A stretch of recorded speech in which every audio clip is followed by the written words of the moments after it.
কি করে বুঝলে সে ভালো?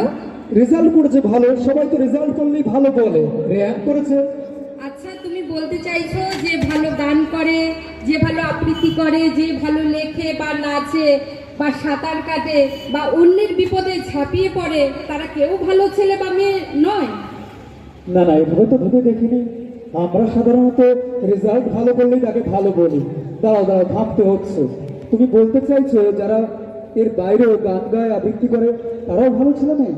অবশ্যই। দেখো, ভালো মন্দ বিষয়টা একটা আপেক্ষিক, সেটা কোনো একটা রেজাল্টের উপর নির্ভর করে ভালো বা মন্দ বিচার হতে পারে না।